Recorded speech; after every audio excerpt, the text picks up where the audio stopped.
जय जगन्नाथ बंधुगण आज आम जानिबा 19 अगस्त 2025 मंगलवार दिनर द्वादश राशि राशिफल विषय। एही दैनिक राशिफल चंद्रको गोचर गणना को नहीं आधारित एवं चंद्रको गोचर गणना आम जीवन में बहुत प्रभाव पकई थाए। तो आसंतु सर्वप्रथमे जानिबा आजिर तिथि और राशि नक्षत्र विषय। आज होउची 19 अगस्त 2025 मंगलवार भाद्रव कृष्ण पक्ष एकादशी दिवा 3 घंटा 32 मिनिट गते द्वादशी। आज आरद्रा नक्षत्र रात्र 1 घंटा 7 मिनिट गते पुनर्वसु नक्षत्र। आज मिथुन चंद्र अहोरात्र। आजिर पर्वोत्सव सर्वसम्मत कालिय दलन एकादशी उपवास। आजिर शुभ बेला दिवा 8 घंटा 7 मिनिट रु 10 घंटा 41 मिनिट पर्यंत। आजिर सूर्योदय प्रातः 5 घंटा 33 मिनिट। आजिर सूर्यास्त संध्या 6 घंटा 21 मिनिट। आज कन्या राशि पुरुष और कुंभ राशि महिला मानक घात चंद्र एवं मकर राशि घात बार। आज सिंह और आमिष खाइबा निषिद्ध। तो बंधुगण आसंतु जानिबा आजिर राशिफल विषय। ता पूर्वरु आम चैनल को जो माने नुआ करी आछंती तळे थिवा लाल रंगर सब्सक्राइब बटन को दबाई आम चैनल को सब्सक्राइब करंतु और पाखरे थिवा घंटी बटन को दबाई ऑल रे सिलेक्ट करंतु काहेकि ना आमे अपलोड करिथवा प्रत्येक वीडियो रो नोटिफिकेशन आपण सर्वप्रथमे पाई परिबे। तो प्रथमे जानिबा मेष राशि विषय। आपणक तृतीय स्थान रु चंद्रदेवंक गोचर आपणको सफलतार आउ किछि सुजोग प्रदान करिबा। व्यवसाय दृष्टि किछि क्षुद्र यात्रा लाभदायक प्रमाणित हेबा। आपण निज भितरे एक नुआ सकारात्मक ऊर्जा अनुभव करिबे। भाई और भौणी मानक सहयोग रे आपणकर समस्त कार्य सफलतार सहित संपन्न हेबा। पारिवारिक सुख समृद्धता वृद्धि पाइब एवं जीवन साथी पूर्ण समर्थन प्राप्ति हेबा। विदेशरू किछि उत्तम खबर मिलिबारु मन प्रसन्न रहिबा। बड़ भाई मानकर विशेष समर्थन आपणक अग्रगतिर कारण हेबा एवं पितांक स्वास्थ्य प्रति विशेष जत्न नेवार आवश्यकता रहिछि। आर्थिक स्थितिर उन्नति हेबा किंतु पारिवारिक खर्च रे वृद्धि आपणको मानसिक चिंतित करिबा। सेथिपई अनावश्यक खर्चरू आपण दूरे रुहंतु। आपण धार्मिक आध्यात्मिक कार्य रे भाग नेबे। सहयोगी मानक ठारू लाभ मिलिबार जोग रहिछि एवं स्वास्थ्य अवस्था रे उन्नति हेबा किंतु सतर्कता बजाय रखंतु। आज आपण वृद्ध व्यक्ति सहायता करंतु शुभ फल पाइबे। वृष राशि आपणक द्वितीय भाव रे चंद्रदेवंक गोचर आपणक वाणी को प्रभावशाली करिबा एवं आपणक व्यक्तित्व रे एक नूतन आकर्षण हेबा। लोक माने आपणक ठारू परामर्श एवं मार्गदर्शन प्राप्त करिबे। वक्तृत्व एवं लेखनी संबंधित व्यवसायर ख्याति विस्तार हेबा एवं नूतन सुजोग मिलिबा। आपणक वाणीर मधुरता आपणक संपर्क रे एक नूतन सतेजता आनिबा। पारिवारिक जीवन रे सुख एवं समृद्धता आसीबा। आपण जीवन साथी ठारू सम्मान प्राप्त करिबे। सान भाई भौणी ठारू स्नेह पाइबे एवं सेमाने आपणको अनुसरण करिबे। प्रेम संबंध पई समय उत्तम अनुकूल रहिछि एवं पूर्वरु लागि रहितवा दूरत्व दूर हेबा। आर्थिक स्थिति उत्तम हेबाकु लागिबा। आयर नूतन स्रोतरु धन प्राप्तिर जोग रहिछि। अधिकारी वर्गरु आपणक कार्य को सम्मान प्राप्ति हेबा। छात्र छात्री माने निजको उपयुक्त भाव रे प्रकाश करिबाकु समर्थ हेबे एवं उन्नतिर मार्ग प्रशस्त हेबा। आपणक कार्य सबुठारे प्रशंसित हेबा। स्वास्थ्य अवस्था उत्तम अनुकूल रहिछि एवं श्वास संबंधित रोग रे सुधार आसीबा। आज आपण सूर्यदेवंकु जल अर्पण करंतु शुभ फल पाइबे। मिथुन राशि आपणक राशि स्थान रे चंद्रदेवंक गोचर आपणक व्यक्तित्व रे धैर्य तथा संयम भली गुणर समावेश करिबा। आपणक वर्धित आत्मविश्वास भविष्यत रे कठिन परिस्थिति सहित लड़िबार क्षमता प्रदान करिबा। आपणकर बंधुमित्र आपणक पई सहायक हेबे। विदेशरू कौनसी प्रकार सुखद समाचार प्राप्ति हेब। कार्यक्षेत्र रे जीवन साथी परामर्श सहायक हेब एवं जीवन साथी सहित संपर्क रे प्रगाढ़ता आसिब। भाई और बंधु मानक सहयोग आपणक सुख एवं आत्मविश्वास को वृद्धि करिब। विवाह योग्य व्यक्ति किछि भल प्रस्ताव आसिबार संभावना रहिछि। प्रेम जीवन रे मधुरता आसिब। आर्थिक स्थिति मजबूत हेबाकु लागिब, किंतु अनावश्यक खर्च उपरे नियंत्रण बजाय रखिबा उचित। आपणक जीवन रे घटुथिबा समस्त परिवर्तन आपणक पई सकारात्मक फल प्रदान करिब। विशेष करी कला क्षेत्र रे जड़ित लोक माने ख्याति अर्जन करिवे, किंतु स्वास्थ्य अवस्था मध्यम रहिब। दैनिक दिनचर्या को व्यवस्थित रखिबा सहित जीवाणु जनित रोगरू सावधान रुहंतु। आज आपण गोमाता को खाइबाकू दियंतु, शुभ फल पाइबे। कर्कट राशि आपणक राशि द्वादश भाव में चंद्रदेव गोचर कारण आपण किछि अप्रत्याशित क्षतिर सम्मुखीन होई पारंती।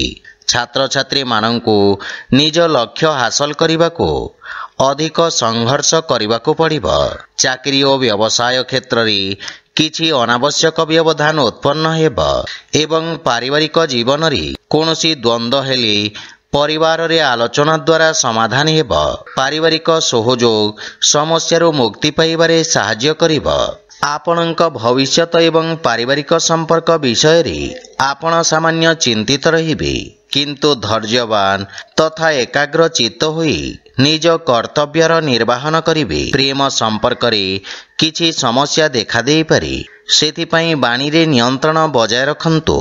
आर्थिक स्थिति क्षेत्र रे पारिवारिक खर्च वृद्धि आपणको मानसिक चिंतित करिब एवं नूतन आयर उत्स उपरे ध्यान देवार आवश्यकता रहिछि, किंतु उच्च अधिकारी सहित संपर्कर विषय ध्यान रखंतु। कार्यक्षेत्र रे कोनोसी प्रकारर परिवर्तन पई एही समय शुभ नुहे। स्वास्थ्य अवस्था मध्यम रहिब, सेथिपई मनरे शांति एवं एकाग्रता बजाय रखिबार प्रयास करंतु।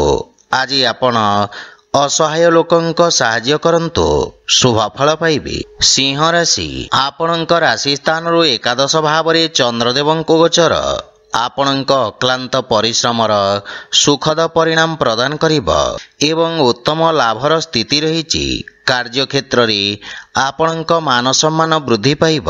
आपण नूतन लोकंक सहित साक्षात करिबे एवं आपणकर सामाजिक क्षेत्रर विस्तार हेब। पारिवारिक जीवन रे परिवारर स्वार्थ रे करा जाइथिबा प्रयासर उत्तम परिणाम प्राप्ति हेब एवं पारिवारिक संपत्ति रे वृद्धि हेबार संभावना रहिछि। पैतृक संपत्ति पाइबार पूर्ण संभावना रहिछि। जे कोनोसी वाद विवाद आपणक सपक्ष रे समाधान हेब। संतान पक्षरु सुखद समाचार प्राप्ति हेबार संभावना रहिछि। आपणक दायित्व रे मध्य वृद्धि घटिब। आर्थिक स्थिति सुदृढ़ हेब, किंतु अनावश्यक खर्च आर्थिक संतुलन को खराब करि पारे। कर्म क्षेत्र रे नूतन योजना गुडी को कार्यकारी करिबा पई एहा हेउछि उत्तम समय। आपणक योजनाबद्ध कार्यरू आपण सर्वोत्तम परिणाम पाइबे, किंतु स्वास्थ्य अवस्थार विशेष जत्न नियंतु। अनिद्रा एवं मानसिक चापरू आपण दूरे रुहंतु। नित्य कर्म को नियमित रखिबाकू चेष्टा करंतु। आज आपण सूर्यदेव को जल अर्पण करंतु, शुभ फल पाइबे। कन्या राशि आपणक राशि स्थान रु दशम भाव में चंद्रदेव गोचर व्यवसाय क्षेत्र को कार्य अग्रगति प्रदान करिब। आपण निज योजना गुडी को वास्तव रूप देबे। टेक्निकल क्षेत्र जड़ित व्यक्ति कार्य व्यस्तता वृद्धि पाइब एवं पारिवारिक जीवन रे परिवार रे एक मनोरम परिवेश रहिब एवं पारिवारिक संपर्क रे सुधार आसिब। संतान आपणक मार्गदर्शनर अनुसरण करिबे। आपण जीवन साथी भावना को सम्मान करिबे एवं परस्पर प्रति प्रेम भाव वृद्धि पाइब। आपण निज शक्ति एवं धैर्य सहित समस्त बाधा विघ्न को दूर करी विजय प्राप्त करिबे। ଛାତ୍ରଛାତ୍ରୀ ମାନେ ପ୍ରତିଯୋଗୀ ପରୀକ୍ଷାରେ ଉପକୃତ ହେବେ ଏବଂ ଆର୍ଥିକ ସ୍ଥିତିରେ ନୂତନ ଆୟର ସ୍ରୋତ ନିର୍ମାଣ ହେବ ଏବଂ ଆର୍ଥିକ ସ୍ଥିତି ମଜବୁତ ହେବାକୁ ଲାଗିବ। କିନ୍ତୁ ଅତ୍ୟଧିକ ଆତ୍ମବିଶ୍ୱାସରୁ ଆପଣ ଦୂରେଇ ରୁହନ୍ତୁ। କାର୍ଯ୍ୟ ବ୍ୟସ୍ତତା ଅଧିକ ରହିବ କିନ୍ତୁ ଲାଭର ସ୍ଥିତି ଉତ୍ତମ ଅନୁକୂଳ ରହିଛି। ସ୍ୱାସ୍ଥ୍ୟାବସ୍ଥା ଉତ୍ତମ ଅନୁକୂଳ ରହିବ କିନ୍ତୁ ଶାରୀରିକ ଥକାପଣ ଏବଂ ଦୁର୍ବଳତା ଅନୁଭବ କରିବେ। ଆଜି ଆପଣ ଓಂ ବିଘ୍ନେଶ୍ୱରାୟ ନମଃ ମନ୍ତ୍ରର ଜପ କରନ୍ତୁ, ଶୁଭ ଫଳ ପାଇବେ। ତୁଳା ରାଶି, ଚନ୍ଦ୍ରଦେବଙ୍କ ନବମ ଭାବରେ ଗୋଚର ଆପଣଙ୍କ ପାଇଁ ଭାଗ୍ୟବର୍ଦ୍ଧକ ରହିବ। ପୂର୍ବରୁ କରାଯାଇଥିବା ନିବେଶରୁ ଆପଣ ଲାଭବାନ ହେବେ ଏବଂ ବ୍ୟବସାୟରେ ସ୍ଥାୟିତ୍ୱ ଆସିବ। ରୋଜଗାର କ୍ଷେତ୍ରରେ ଆସୁଥିବା ସମସ୍ୟାର ସମାଧାନ ହେବ। ପାରିବାରିକ ଜୀବନରେ ପିତାଙ୍କ ସ୍ନେହ ଏବଂ ଆଶୀର୍ବାଦ ପ୍ରାପ୍ତି ହେବ କିନ୍ତୁ ଶ୍ୱଶୁର ଘର ପକ୍ଷରୁ ସମ୍ପର୍କରେ କିଛି ତିକ୍ତତାର ସମ୍ଭାବନା ରହିଛି। ଜୀବନସାଥୀଙ୍କ ସହଯୋଗ ଲାଗି ରହିବ କିନ୍ତୁ ତାଙ୍କ ସ୍ୱାସ୍ଥ୍ୟାବସ୍ଥାର ବିଷୟ ଧ୍ୟାନ ରଖନ୍ତୁ। ପରିବାରର ଛୋଟ ସଦସ୍ୟଙ୍କ ସହିତ ଉତ୍ତମ ସମୟ ଅତିବାହିତ କରିବେ ଏବଂ ମାନସିକ ଶାନ୍ତି ପାଇବେ କିନ୍ତୁ ପ୍ରେମ ସମ୍ପର୍କରେ ସାବଧାନ ରୁହନ୍ତୁ। ଆପଣଙ୍କ କ୍ରୋଧ ସମ୍ପର୍କକୁ ଖରାପ କରିପାରେ। ଆର୍ଥିକ ସ୍ଥିତି କ୍ଷେତ୍ରରେ ଆକସ୍ମିକ ଧନଲାଭର ଯୋଗ ରହିଛି। ନୂତନ ଆୟର ଉତ୍ସରୁ ଧନଲାଭର ସମ୍ଭାବନା ରହିଛି। ଆପଣ ଆଜି ଅଜଣା ବ୍ୟକ୍ତିଙ୍କ ଠାରୁ ସାହାଯ୍ୟ ପାଇପାରନ୍ତି। ଯେକୌଣସି କାର୍ଯ୍ୟରେ ଭାଗ୍ୟ ଆପଣଙ୍କୁ ସମର୍ଥନ କରିବ କିନ୍ତୁ ପେଟ ସମ୍ବନ୍ଧିତ କୌଣସି ସମସ୍ୟା ଆପଣଙ୍କୁ ବ୍ୟଥିତ କରିପାରେ। ଜୀବାଣୁଜନିତ ରୋଗରୁ ବିଶେଷ ସାବଧାନ ରୁହନ୍ତୁ। ଆଜି ଆପଣ ଗୋମାତାଙ୍କୁ ଖାଇବାକୁ ଦିଅନ୍ତୁ, ଶୁଭ ଫଳ ପାଇବେ। ବିଛା ରାଶି, ଆପଣଙ୍କ ଅଷ୍ଟମ ଭାବରେ ଚନ୍ଦ୍ରଦେବଙ୍କ ଗୋଚର ଆପଣଙ୍କୁ ମାନସିକ ଚିନ୍ତିତ କରିବ। କେହି ନିଜ ଲୋକ ଆପଣଙ୍କ କ୍ଷତି କରିପାରନ୍ତି। ସେଥିପାଇଁ ନିଜ ଗୋପନୀୟ ତଥ୍ୟ ତଥା ଡକ୍ୟୁମେଣ୍ଟ ଗୁଡ଼ିକୁ ସୁରକ୍ଷିତ ରଖନ୍ତୁ। ବ୍ୟବସାୟ କ୍ଷେତ୍ରରେ ଧନ ପ୍ରାପ୍ତିରେ ବିଳମ୍ବ ହେବ। ପାରିବାରିକ ଜୀବନରେ ଜୀବନସାଥୀଙ୍କ ସ୍ୱାସ୍ଥ୍ୟ ସମ୍ବନ୍ଧିତ କିଛି ଅସୁବିଧାର ସାମ୍ନା କରିବାକୁ ପଡ଼ିବ କିନ୍ତୁ ମାତାପିତାଙ୍କ ସମ୍ପୂର୍ଣ୍ଣ ସହଯୋଗ ପ୍ରାପ୍ତି ହେବ। ପରିବାର ଦ୍ୱାରା କରାଯାଇଥିବା କିଛି ଅନାବଶ୍ୟକ ବ୍ୟୟ ଆପଣଙ୍କୁ ଚିନ୍ତିତ କରିପାରେ କିନ୍ତୁ ଭାଇ ଓ ଭଉଣୀମାନଙ୍କ ସହିତ ସମ୍ପର୍କ ସୁଦୃଢ଼ ହେବ। କୌଣସି ପରିଚିତ ବ୍ୟକ୍ତିଙ୍କ ସମ୍ବନ୍ଧିତ କିଛି ଅପ୍ରୀତିକର ଖବର ଆପଣଙ୍କୁ ବ୍ୟଥିତ କରିପାରେ। ପ୍ରେମ ସମ୍ବନ୍ଧ ପାଇଁ ସମୟ ବିଶେଷ ସହାୟକ ନୁହେଁ ଏବଂ ଆର୍ଥିକ ସ୍ଥିତି କ୍ଷେତ୍ରରେ ଧନଲାଭର ସ୍ଥିତି ସାମାନ୍ୟ ରହିବ ଏବଂ ଆୟବ୍ୟୟକୁ ସନ୍ତୁଳନ କରିବା ଆପଣଙ୍କ ପାଇଁ କଷ୍ଟକର ହେବ। ଅନାବଶ୍ୟକ ଖର୍ଚ୍ଚରୁ ଆପଣ ଦୂରେଇ ରୁହନ୍ତୁ। ବିଦ୍ୟାର୍ଥୀ ଛାତ୍ରଛାତ୍ରୀମାନେ ଏକାଗ୍ରତା ବଜାୟ ରଖିବା ପାଇଁ ବାଧାବିଘ୍ନର ସମ୍ମୁଖୀନ ହେବେ। ସ୍ୱାସ୍ଥ୍ୟାବସ୍ଥା ମଧ୍ୟମ ରହିବ ଏବଂ ଉଦର ସମ୍ବନ୍ଧିତ ସମସ୍ୟା ଆପଣଙ୍କୁ ହଇରାଣ କରିପାରେ। ଆଜି ଆପଣ ଶିବ ଚାଲିସା ପାଠ କରନ୍ତୁ, ଶୁଭ ଫଳ ପାଇବେ। ଧନୁରାଶି, ଆପଣଙ୍କ ସପ୍ତମ ଭାବରେ ଚନ୍ଦ୍ରଦେବଙ୍କ ଗୋଚର ଆପଣଙ୍କ ସହଯୋଗୀଙ୍କ ଦ୍ୱାରା ଲାଭ ପ୍ରଦାନ କରିବ। ବାଣିଜ୍ୟ ବ୍ୟବସାୟରେ ନୂତନ ସମ୍ପର୍କ ପ୍ରତିଷ୍ଠା ହେବ ଯାହା ପାରସ୍ପରିକ ଲାଭଦାୟକ ସହଭାଗିତାରେ ପରିଣତ ହେବ। ଏହି ସମୟ ଆପଣଙ୍କ ପାଇଁ ଅତ୍ୟନ୍ତ ଶୁଭ ଅଟେ ଏବଂ ଭାଗ୍ୟ ଆପଣଙ୍କ ସପକ୍ଷରେ ରହିଛି। ପାରିବାରିକ ଜୀବନରେ ଜୀବନସାଥୀଙ୍କ ପୂର୍ଣ୍ଣ ସମର୍ଥନ ମିଳିବ। ସନ୍ତାନ ପକ୍ଷରୁ ସୁଖଦ ସମାଚାର ପ୍ରାପ୍ତି ହେବ। କର୍ମକ୍ଷେତ୍ରରେ ଜୀବନସାଥୀଙ୍କ ପରାମର୍ଶ ସହାୟକ ସିଦ୍ଧ ହେବ ଏବଂ ପତିପତ୍ନୀଙ୍କ ସମ୍ପର୍କରେ ପ୍ରଗାଢ଼ତା ଆସିବ। ଭାଇ ଓ ବନ୍ଧୁମାନଙ୍କର ସମଗ୍ର ସଂଗଠନ ଆପଣଙ୍କ ମନକୁ ଖୁସି ଏବଂ ଆତ୍ମବିଶ୍ୱାସରେ ପରିପୂର୍ଣ୍ଣ କରିବ। ବିବାହଯୋଗ୍ୟ ବ୍ୟକ୍ତିଙ୍କ ପାଇଁ କିଛି ଭଲ ପ୍ରସ୍ତାବ ଆସିପାରେ। ପ୍ରେମ ଜୀବନରେ ମଧୁରତା ରହିବ ଏବଂ ଆର୍ଥିକ ଲାଭରେ ଧୀରେ ଧୀରେ ବୃଦ୍ଧି ଘଟିବ। ଦୀର୍ଘକାଳୀନ ଯୋଜନା ଗୁଡ଼ିକରୁ ଲାଭବାନ ହେବେ। ଯୋଜନାବଦ୍ଧ ଉପାୟରେ କରାଯାଇଥିବା ସମସ୍ତ କାର୍ଯ୍ୟ ସର୍ବୋତ୍ତମ ସଫଳତା ହାସଲ କରିବ ଏବଂ ଆପଣଙ୍କ ସାମାଜିକ କ୍ଷେତ୍ରର ବିକାଶ ହେବ। ନୂତନ କାର୍ଯ୍ୟର ରୂପରେଖା ପ୍ରସ୍ତୁତ କରିବେ।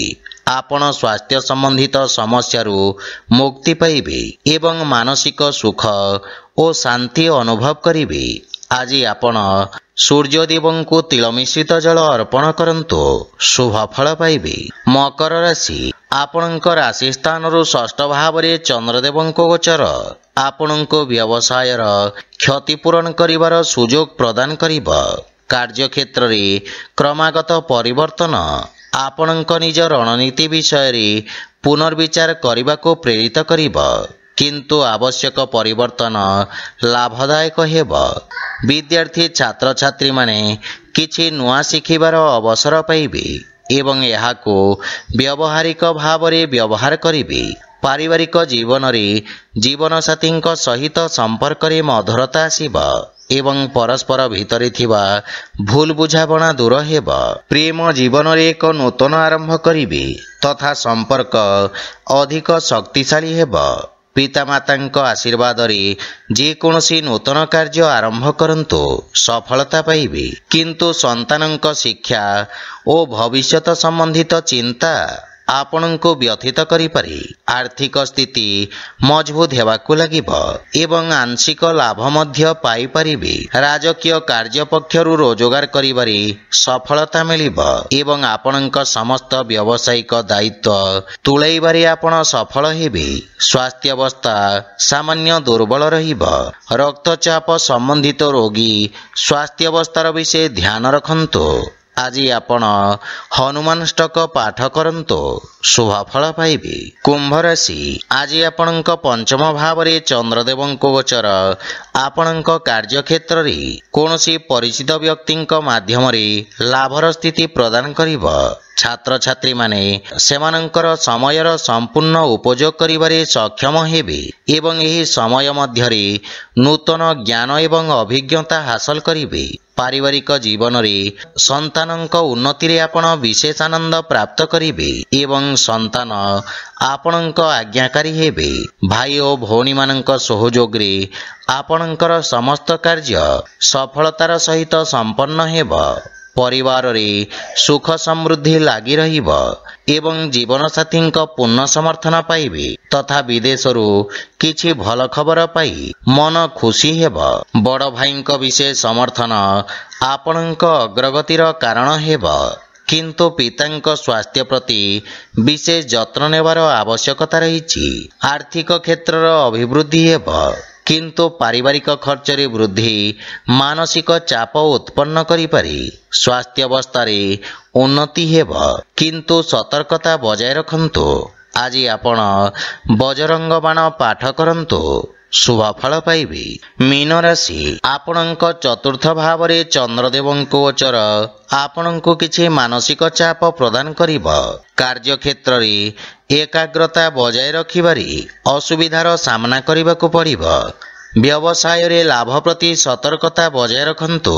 ଯଦି କୌଣସି ଦୀର୍ଘ ଦୂରଯାତ୍ରା ଆବଶ୍ୟକ ନୁହେଁ, ତେବେ ଏକ ଶୁଭ ସମୟ ପାଇଁ ଅପେକ୍ଷା କରନ୍ତୁ ଏବଂ ପାରିବାରିକ ଜୀବନରେ ଘରର ସଦସ୍ୟଙ୍କ ସ୍ୱାସ୍ଥ୍ୟାବସ୍ଥାକୁ ନେଇ ଆପଣ ଚିନ୍ତିତ ରହିବେ ଏବଂ ମାତାଙ୍କ ସହିତ କିଛି ଯୁକ୍ତିତର୍କ ଓ ବାଦବିବାଦର ସମ୍ଭାବନା ରହିଛି, କିନ୍ତୁ ପରିବାର ସଦସ୍ୟଙ୍କ ସହିତ ଉତ୍ତମ ସମୟ ବ୍ୟତୀତ କରିବେ। ଘରର ସାଜସଜ୍ଜା ଓ ରକ୍ଷଣାବେକ୍ଷଣ ପାଇଁ ଆପଣ ଖର୍ଚ୍ଚାନ୍ତ ହେବେ, କିନ୍ତୁ ପିତାଙ୍କ ମାର୍ଗଦର୍ଶନରୁ ଲାଭ ପ୍ରାପ୍ତି ହେବ।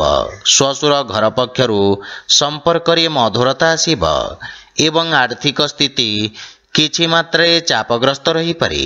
ଆର୍ଥିକ ଅଭାବ କିଛି କାର୍ଯ୍ୟରେ ଅସ୍ଥାୟୀ ଅବରୋଧ ଉତ୍ପନ୍ନ କରିବ, କିନ୍ତୁ କୌଣସି ସୁଯୋଗକୁ ହାତଛଡ଼ା କରନ୍ତୁ ନାହିଁ। ଭବିଷ୍ୟତ ଯୋଜନାଗୁଡ଼ିକ ବିଷୟରେ ବିଚାର ବିମର୍ଶ କରିବେ। ବାଣିଜ୍ୟ ବ୍ୟବସାୟ କ୍ଷେତ୍ରର ବିସ୍ତାର ପାଇଁ ଯୋଜନାଗୁଡ଼ିକ ଉପରେ କାର୍ଯ୍ୟ କରିବେ, କିନ୍ତୁ ମନକୁ ଏକାଗ୍ର ତଥା ଶାନ୍ତ ରଖିବାର ପ୍ରୟାସ କରନ୍ତୁ। ଆଜି ଆପଣ ଭଗବାନ ଶ୍ରୀ ଜଗନ୍ନାଥଙ୍କ ଉପାସନା କରନ୍ତୁ, ଶୁଭଫଳ ପାଇବେ। ତ ବନ୍ଧୁଗଣ, ଏହା ଥିଲା ଆଜିର ରାଶିଫଳ ବିଷୟରେ।